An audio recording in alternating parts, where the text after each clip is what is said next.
Hey everyone, this is Amy Chan from CakeDecoratingSchool.com, and if you like cake decorating, you're in the right place.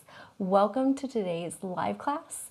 We're going to be doing roses, and we're going to do them 3 ways. So it's kind of like an easy, medium skill level, and then a little harder one. So something to kind of give you a challenge at every stage, but also if you're more advanced and you're just kind of tuning in to refresh your skills, just a reminder of some of the easy, quick things you can do to decorate, especially on cakes and cupcakes. Really simply. So we're going to go through mixing our colors, the tips and bags that we're using and how we load them, and then we're going to do rosette roses, rosebuds, and then a nice oversized rose on a cupcake. So to get started, we're going to first mix some colors. So I just want to make 2 kind of purpley pink shades. And I've got some frosting out. I'm going to make myself a little green too, that way if I want to put on some leaves, I can do so. So I've got some purple, and we are using just a simple American style buttercream. I'm using liquid gel colors. I've got violet, some royal blue, a little lemon yellow, and a little brown. So I'm just going to make some kind of dusty shades. So I'm just going to give it a few little flecks of that purple. Maybe like 6 because I've got quite a bit of buttercream in there. I'm just going to maybe give it like 1 of that brown. I just want to make it a little bit dull, a little bit dusty, without changing the color too much.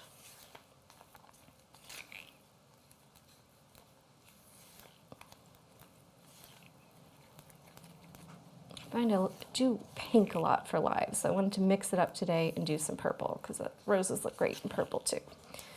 Just to give it some color so it shows up a little easier for you all.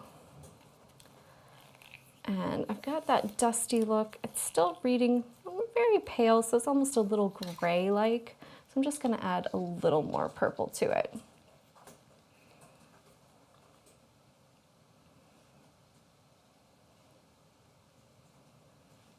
And that can happen sometimes with purple food colorings. It can trend almost a little grayish, especially when you're on the pale side. Try adjusting it either by adding just a little more of that purple color, or you can always do things like add a little bit of royal blue, a little pink, a little red, just to make it feel a little more purple without really altering it too much. But this gives us a nice kind of dusty purple shade. It's got a bit of an antique vibe. I like that, so I'm going to put that aside as my first color. Just give my hands a quick little clean. And then for my second one, I might go a little more periwinkle. So I'm going to do a mix of purple. Just start out with maybe like 8 those, and just a couple of my royal blue. So just to kind of trend it a little more towards the blue with that purple.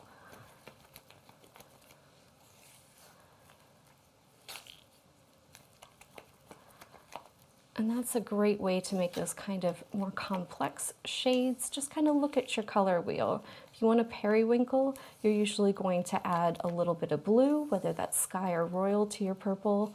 And if you want something like a lilac, you're going to add a little pink or maybe even a little red. And that'll trend it more towards that lilac shade. So that's looking nice. I'm just going to build it up a little bit more so it's just a little darker. So purple and just a touch of that blue. And then once I get this where I like it, I'm going to make myself just a little bit of green, and I'm going to make it a nice little dusty shade by adding that little touch of brown, just so that it goes well with my other 2 colors. And so I'll pull them up next to each other so it's easy to see. Right, so we have 2 nice, really super pale shades of purple. This one's a little bit more of that kind of dusty amethyst, and this one's like a nice little light periwinkle that's kind of in between blue and purple. But we've got 2 shades that work well next to each other and look nice together. All right, so I'm just going to pull over my last little bowl. I've just got a little bit of this buttercream in it, so I'm just going to do just really tiny bit of blue just a touch more on the yellow, and just a little tiny fleck of that brown. And I just want to make something that's a little bit kind of like that dusty shade, just to go with my other colors. And when you're making colors, think about making things all the same value. Just because unless you want something to stand out, making them that kind of same intensity of color, not making one darker, will make them all kind of go together without one of them standing out. Now you can use that to your advantage. If you really want to make a color pop, making it a more intense shade than the other ones will make your eye focus on it when you're looking at something. But if you want everything to kind of blend in, work well together, and not fight against each other, making them that same value of color so it doesn't really have too much more food coloring than the other ones, right? So they're very similar shade and similar intensity, sorry, is going to make them work well together. So you can see that's going to look nice against my little periwinkle color, but also against my dusty purple as well. And they all kind of have a similar value to them, right? One's not more intense than the other in terms of the amount of color in there, so they're going to work well nicely alongside of each other. So that handles my colors for today. I'm going to start loading up my bags, and I've got a couple. So to start with, I'm just going to get the green out of the way. I've got a number 352 tip. You can see this is the nice kind of little open V style leaf tips. I like using these sometimes more than the W ones because the points don't get pressed together, but really you can use either one. It'll give you the same effect. So I'm just going to put that green that I made in there, just really quickly.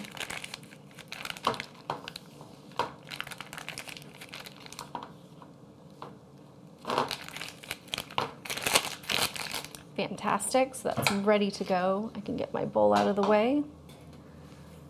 And then I'm gonna pick colors for my other projects. So I think for my Rosette roses, I'm gonna use my periwinkle color.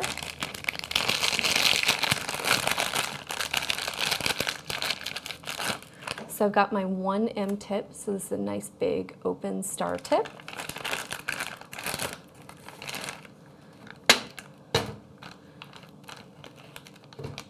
And I'm just going to load that up with some buttercream, and I'm going to leave just a touch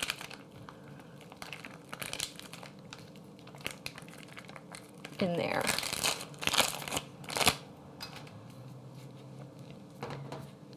Then I have my 104 tip, so it's just a regular standard size petal tip. Right? It's a number 104. We're going to be using this for our rosebuds. You can really use any size petal tip to make rosebuds. Smaller tips will give you smaller buds. Larger ones will give you larger ones. But it's the same technique no matter which petal tip you're using. And I'm just going to load up some of that purple. And then I have my larger 127 tip, right? You can use a 127 or 125. That is up to you. Just we're going to use these large oversized decorator tips so that we can do a nice big rose on top of a cupcake. And for this, I'm going to stripe it a little bit. So I'm going to take my bag,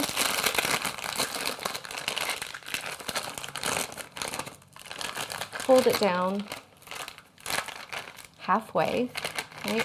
That'll give me a nice wide opening there. You can see it's going to make it easy for me to stripe that bag. I'm just going to get my little buttercreams ready for myself. I think I'm going to use the blue on the outside edge.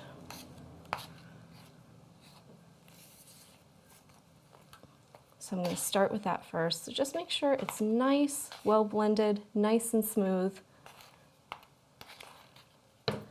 And I'm going to take this, and you can see I can slide my hand up there, and I'm just going to stripe it against the side of that bag. So just give myself a nice line of buttercream. And I like these tiny spatulas for jobs like this, But if you don't have those, you can also use your offset or straight spatulas. They're great for loading in kind of precise amounts of buttercream. So our buttercream is soft and pliable, but it's not runny or messy, you'll notice. So I can put the bag down in between. A lot of people get kind of tense or nervous when they're striping their bags and they feel like they have to hold it the entire time. You don't, it's fine, right? Just lay it down in between. The worst thing that'll happen is a little bit of buttercream will get on the side of the bag, right? It's not a big deal. Especially for things like this, I'm not looking for really precise stripes or lines. I want the colors to kind of mix and blend together. So I'm just making sure that my purple is nice and well blended. I caught a little fleck of that brown in there, so I just want to make sure that it's a nice creamy consistency, just like that blue was. And I'm just going to put this right down the other side. So you can see, just because I've got that little spatula, I can slide it right down in there, push it against the side, and now I've got those two colors in my bag. And once you've got them in there, it's a good time, if you need to, reposition your tip. Sometimes, right, they can get twisted and kind of off center. So if you want one color to be on the top, on the outside edge, just make sure you've rotated that tip so that it's lined up with that desired color, because the top skinny end, that's going to be where the outside, where our petals are, with that nice thin edge. So you want to make sure, because I want my kind of periwinkle color lined up with that the tip is in the right spot before you push down, because once you push down, then the color is going to start coming up and it'll feed into there. So I'm getting a nice flow. It's looking beautiful, and I'm going to be ready to go. So those are our bags and what we've loaded them up with. We have our 352 with our green. It's ready for leaves if we want to put any on there. We've got our 1M tip with our periwinkle, our 104 with our kind of dusty quartz color. Sorry, dusty amethyst, I keep calling it quartz. And then I've striped my bag with my large 127 tip for my big oversized roses. So I'm going to put these to the side, and we'll pull out our little instructions, kind of lesson for our rosette roses, and we'll get started with that next. So this is what we're going to do with our 1M tip. Now, this is a really simple way not only to put rosettes on cakes, but also to decorate cupcakes really quickly. So if somebody wants something floral and pretty and kind of feminine, this is a great, easy way to decorate those cupcakes really, really quickly. And it gives you a very much rose-like effect. So we're going to use our 1M tip, and we're going to start by piping a nice full star. So right in the middle of that cupcake, you want to pipe that nice big full star. So when we do this, we're going to hold that tip up off the surface so that frosting can expand out to its nice full width. And then we're going to just kind of give it a nice little squeeze, get that nice full puffy beautiful star. And then instead of stopping and pulling away like we normally would for a star, we're going to move. And what we're going to do is, without stopping, right, once we get that, hit that full star, I'm going to pull my tip out. So it's over here, like if we imagine a clock face, this would be 9 o'clock. And then I'm going to spiral it all the way around. So you're basically just drawing a circle around the outside of your star. And when you get back to the beginning, start tapering off pressure as soon as you kind of get near that starting point. And then you're going to finish it by overlapping with that tail of frosting. So as you decrease your pressure and eventually stop squeezing, that's when you're just kind of overlapping the beginning, and you're gonna pull away. And it's gonna give you a nice little tapered tail. And the whole thing is gonna look like this ruffled spiral that gives you a very rose-like feel. So these are a great, easy way to make roses really quickly. It does the work for you. Your eye, just takes it in, and your imagination kind of goes there. It looks like a rose, right? But without piping individual petals or doing all that extra work. And the main thing to keep in mind when you're doing these is that you're always going to be holding that bag straight up and down in relation to the surface in which you're piping. So in this case, if we're practicing on the tray, it's straight up and down like this. If we're working on a table on cupcakes, it's going to be straight up and down. On the top of a cake, straight up and down. If you're going on the side of a cake, you're going to be right perpendicular to that side. So it's always kind of perpendicular to whatever surface you're working on. So I find it's easier to start practicing on trays, going on top of cupcakes, then move on top of the cake, and then go on to the sides of cakes, right? So it's always a little bit easier to work when gravity is gonna help you out. So I'm just gonna make sure my frosting is coming out of my bag, and I'm gonna practice first on my tray. Just keep my little notes up there. So anytime I'm piping, you can see bag is straight up and down. I'm just hovering right off of that surface. I'm gonna let it make a nice full star, right? So I'm going for that nice, big, full, puffy star. And then once I get that star, right, big, nice, puffy star, that's when I start moving over. So just keep drawing, go all the way around the outside edge, really hug that star you have in the middle, start tapering off your pressure, and just pull away. And you can see I keep it all the same distance away from the surface all the way around, right? So just keep it nice, straight up and down bag position, keep it the nice same height all the way around, and that's gonna give you that nice, big, fluffy, piled up look. And you can see it twists around and it looks just like a rose, right? So we turned our simple star into a rosette, and now we're gonna practice it on our cupcake. So same thing.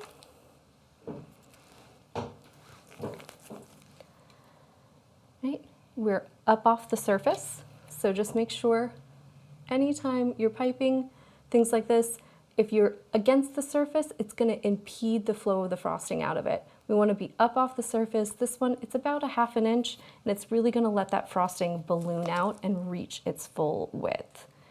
If you don't do that, then you get really flat stars, and they don't really take up the whole area. So it's just a very simple, right?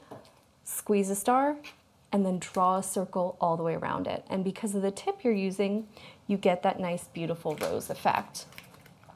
And especially if you do these in pretty flower colors, they're gonna look just like flowers. But if you need to or want to, it's very simple. I always just pick a spot on my cupcake where there's a little exposed cake, go in, quickly add 2 little leaves, and it really kind of just allows your imagination to go, ooh, roses, right? So very, very simple. And if you're doing your leaves, if you've never done them before, if you've never done them with these number 352 tips, very easy. You take one of the points, doesn't matter which one, it's universal, just tap it on the surface, hold the bag at a 45-degree angle, squeeze, and pull. So the harder you squeeze, the fatter your leaf will be, right? The quicker you pull, the shorter it'll be. So you can kind of adjust your rate and your timing to make larger or smaller leaves. So this is a nice one because you really don't need to buy different sizes. You can make really tiny ones, really big ones. You can make jiggly ones with kind of variegated lines in them. So it's a very simple way to do roses very quickly. And you can do them like we've done here on cupcakes, or you can go directly on top of your cakes with these, and you can make pretty patterns and designs. You can make little kind of floral arrangements with them, all sorts of stuff. So it's a very easy way to do roses if you're just getting started with piping. And as you can see, it really only requires that one end or another open star tip, because there are other smaller open star tips as well. I'm just gonna move my cupcake out of the way, and I'm gonna pull over my next sheet, and we're gonna talk about rose buds. Rose buds are actually pretty simple, but they take a little bit of work to get the hang of. And we're gonna use our 104 tip because it's just a little bigger than, say, like a 101, and therefore just a little bit easier to see. But, right, because the 101's a little smaller, but it's not gonna be as big as the big kind of decorator tips. And it's a 2-step, right, technique in that we're going to pipe a first bottom petal and then do a second one that curls over on it. And if you set up the first petal right, the second one will always work and will always do its job. So we're gonna talk about how you do that, and then I'll show you on the parchment, and then I'll show you on a flower nail, right? So we're gonna use our 104 tip. We're gonna pipe basically a small fan shape to start with, and that's the bottom petal. And the key with this is we're gonna hold the back of the bag at 3 o'clock. So when I hold, I'm gonna have my hand in kind of like an upside down position, right? Kind of flat against the surface. And the back of the bag is gonna be pointing off this way, right? Because I'm right-handed. If you're a lefty, just exactly the opposite, right? The skinny end of the tip should be just up off the surface, right? And we're going to basically rotate that outside edge of the tip to make this fan shape in kind of like a little bit of an arc motion. So I'm just going to take my hand and just kind of go like this, right? So just draw a little arc shape. And we're going to keep the fat end of the tip stationary. So we're basically just rotating the outside edge of the tip. And when we finish, we're going to take that bag from that kind of laying down at 3 o'clock position, and we're going to pull it up and pull away there. And what that's going to do is make this little kind of wedge of frosting on top, right? So this little buildup, this little kind of pile, it's like a little peak essentially. So typically what you wouldn't want, but we need that in order for the second petal to attach to, right? So we're going to take our opening then and lay it against that peak, right? So we've got this little kind of buildup of frosting next to our fan, and we're going to lay that tip there, bag again, end is towards 3 o'clock, the opening is lined up with that little peak, and then when we squeeze, our stream of frosting is going to attach to that little peak, and it's going to make it roll over, right? So as you keep squeezing, you'll notice that it's going to roll over on itself, and that's perfect. That then allows you to finish your little petal when it reaches its kind of full beautifulness, right? When it does a full curl over, you'll see it. It's a nice time to end, and you can just pull away. And that's going to form your rosebud because it's going to make two petals that are kind of intertwined with each other. And it seems like it would be hard to do, but once you actually master it, they're really easy and you can make a lot of them really quickly. So, because that was probably all nonsense since we were just talking, I'm going to go through it, right, on my tray. So we're going to do our rosebuds. You can see we've got our 104 tip. We've got the skinny end there, the fat end there, right? It's that nice teardrop shape. And we're going to keep this fat end stationary. And basically, we're going to draw essentially a little fan shape and then pull up, right? And get a little nub. It's a little awkward to do this on the tray because the tray kind of blocks. So you can see you get a little kind of fan, and we've got that little nub right there.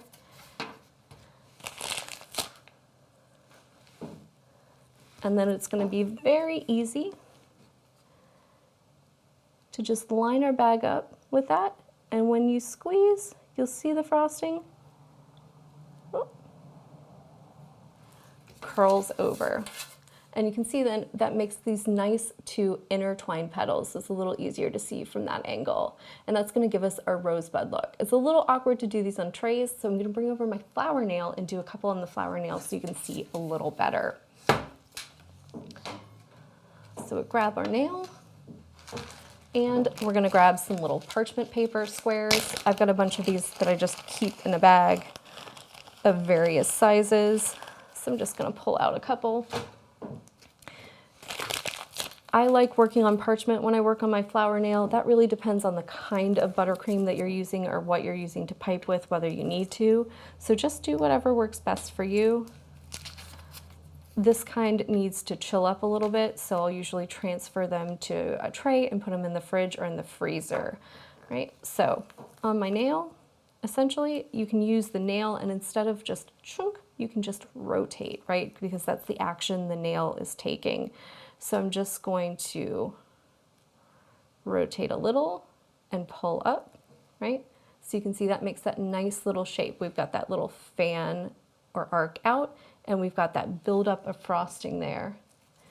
And then I'm just going to lay this tip so that it lines up with that buildup, and as soon as I start squeezing, it attaches and rolls over. And then you can just kind of pull down with it, and that gives you that nice little beautiful rosebud shape. And those two wonderful kind of intertwined petals, right? So they work together. So it's a nice, easy way to do quick little rosebuds. You can chill them in the refrigerator, and then you can use them on your cakes. You can pipe rosebuds directly on your cakes as well. that is up to you. A lot of times when I'm doing floral arrangements with roses and stuff, I go in last and I pipe all my rose buds, and I'll just do it directly on my cake. So if you're actually piping them on a cake and not something that rotates, you want to just take your hand in that nice little fan motion. If you're using the nail, you can just keep it steady and just give the nail a little bit of a spin. You can see that makes that fan shape. Beautiful. And we have that little buildup of frosting there because we rocked our bag up at the end. And then we're just going to use that, just connect that tip to that little buildup, squeeze and let it roll over, and then just pull down and towards yourself to finish it. And you can see that gives you a nice little rosebud.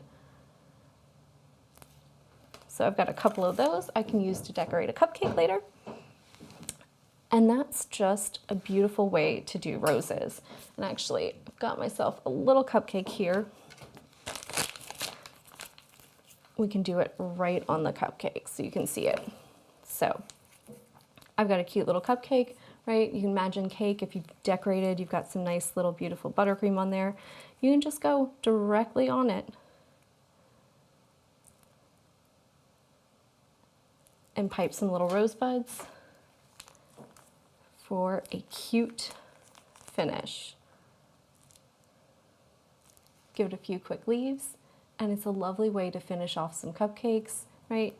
Or especially if you're doing something like sheet cakes and you're gonna be handing them over to a caterer or something to slice, rosebuds are a cute way to mark slices and portions, right? So they're a nice, quick, easy decoration that you can really, you know, bang out in a quick order and really add some special little touches to your creations. And especially if it's something that has to be sliced later by someone else, they're a great way to mark those portions and to do it quickly with ease, right? So that covers our cute little rosebuds. The next thing we're gonna do are roses. So I'm going to use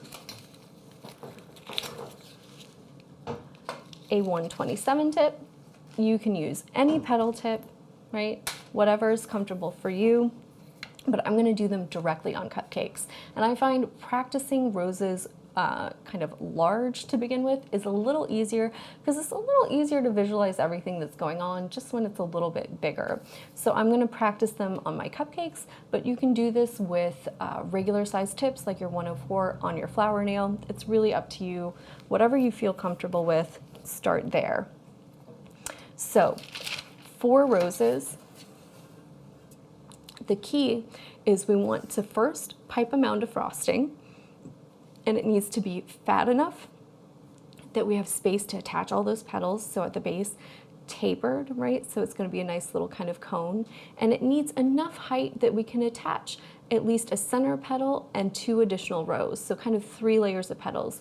Sometimes if you get a little big, you might end up getting 4 in there. Just do as many as you need to, but you want at least 3 layers to give it a nice open feel of a nice large rose. Now I'm just going to use my tip to pipe that mound. If you're a little uncomfortable doing that, your skill level's not there, you can always use number 12 tip or something like an 806 or an 808 if you're doing larger ones to pipe those little cones in the center, right? Our second step is going to be the center petal. And we've got our big large tip, and the key here is we want to line it up angle-wise with that mound of frosting. We want that pointed, skinny end just slightly kind of above the top of that mound. That's going to give us, when we spin, a nice closed central petal, right? So then basically what we're going to do is squeeze and turn our little cupcake. If you're on a flower nail, you just want to spin your nail, right? And the action of spinning in one direction while pulling in the other is going to lay that frosting around. So we want to do a full circle around that little base and then just pull the end of our frosting down, and that's going to give us a nice closed wrapped central petal, right? Once you get your central petal on there, we're going to go to the first layer. And I find that this is what people really kind of struggle with, is the positioning of the tip. It's not so much the pulling of the petals. If you don't have the opening in the right orientation, your petals are gonna look wonky, right? So when we're doing this first row of petals, we're gonna have that skinny end, right? So the nice pointed end is gonna be facing straight up. So straight up and down, right? That way, the top ridges of those petals are going to be pointing straight up, right? Before we had it angled towards the center, so we made a nice closed petal. To open those petals up, we have to change that angle. So we're not really changing how we're holding the bag, we're just rotating the bag in our hand so that that opening is in a different position, right? And when we pull, we're going to pull in a little arc motion and pull towards ourselves. So we're going to turn the cupcake or the flower nail in one direction and we're going to pull in the other direction. And that's going to lay that frosting on in those nice curved arcs with the petals pointing straight up, right? And in general, it takes about 4 to 5 petals to go all the way around. And you just want to kind of make sure that you're pulling down and really finishing them so that they're not impeding each other, right? And we'll do that on the actual cupcake. Now the next step is to do your additional rows. And what's gonna happen here is we're gonna pull it out even more. So that top edge of the tip, we're going to open that angle so it's wider. So instead of straight up and down, it's gonna be out maybe towards like 2 o'clock position if we're imagining a clock face. And then we're gonna use the same motion, same nice soft arc, right? While turning our cupcake or turning our flower nail the opposite direction to pull additional petals.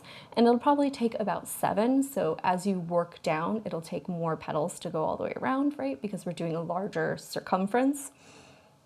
And that will open that flower up. So we have some petals that are closed, some that are straight up, and some that are pointing out. And this is gonna give us the look of an opening rose, right? And if you end up with extra space on your mound, right, if you piped it a little too tall, you might need to squeeze in a few additional petals or maybe an additional row. There's nothing wrong with that, right? If you've got just a little extra space in one area, pop a few leaves in there, right? And leaves are always a great way to finish these. So now that I've done tons of talking, I'm gonna take a quick sip of water and I'm gonna pull over a cupcake and we're going to practice these, right? So cupcake, water, and we'll get started. And roses are one of those things, it takes a lot of steps.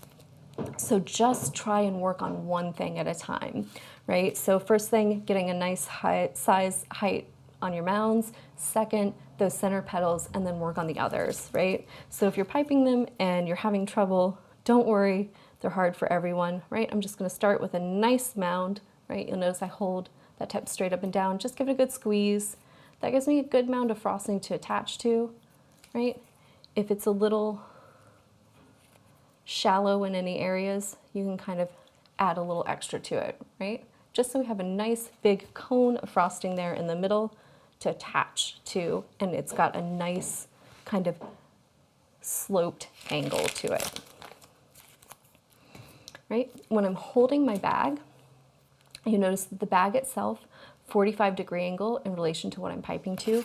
This back end of the bag is gonna point towards my shoulder, right? So I'm a right-handed and I'm piping with my right hand, so the back of the bag, this little part here is kind of pointed at my shoulder.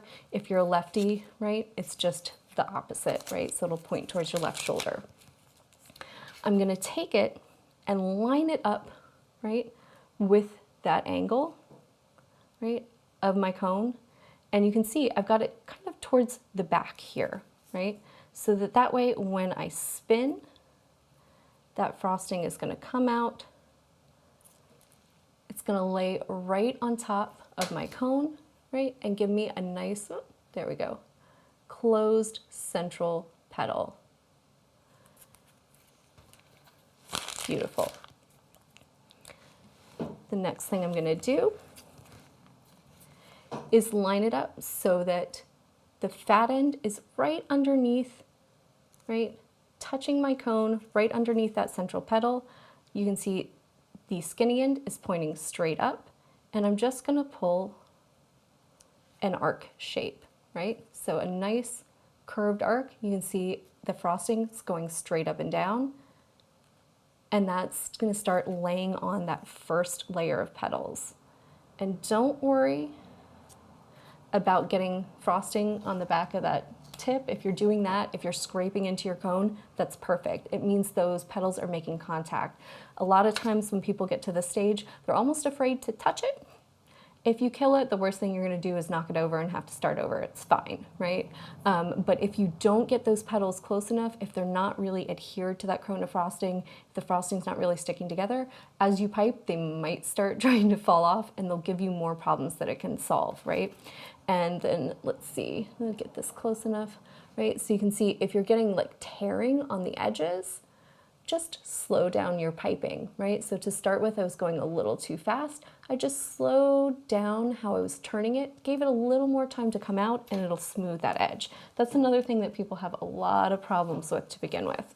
So holding my bag, 45-degree angle, back of the bag is kind of gracing my shoulder, touching it. The tip is straight up and down, and I just pull in a nice arc motion as I turn slowly, right?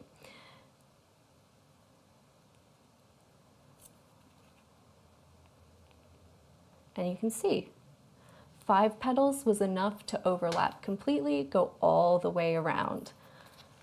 Just gonna clean off my tip a little bit so it's not too junky.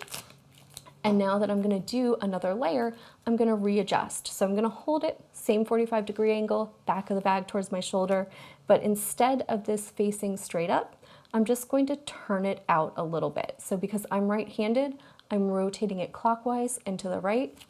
If you're a lefty, rotate it to the left, right? So rotate it counterclockwise, and that will open your petals up. And then I'm going to nest, right, that little fat end right underneath the layer of petals I just did. Start right in between 2 of them. So pick a spot like this where you have that upswing, that little, crest of that arch underneath. Start there and go to there, right? And that'll make your petals overlap. And you can see now they're kind of opening up a little bit more. And typically it's going to take about 7 to go around, maybe more, maybe less.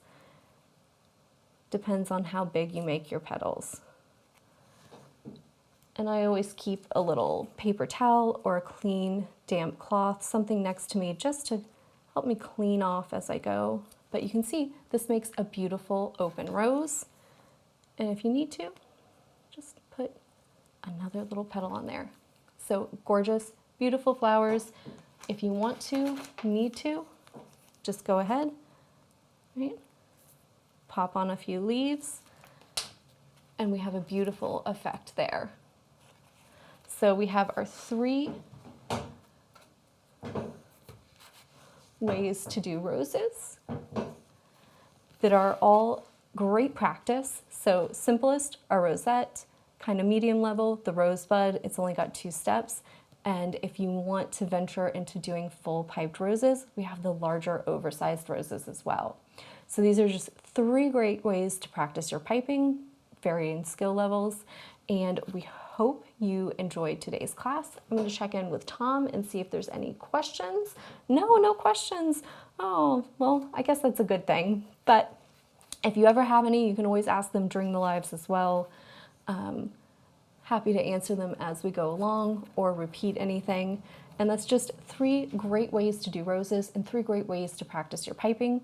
We hope everyone who tuned in today will tune in for future live classes. We've got a lot of fun things planned, and we hope you'll subscribe to our channel and check out our school as well.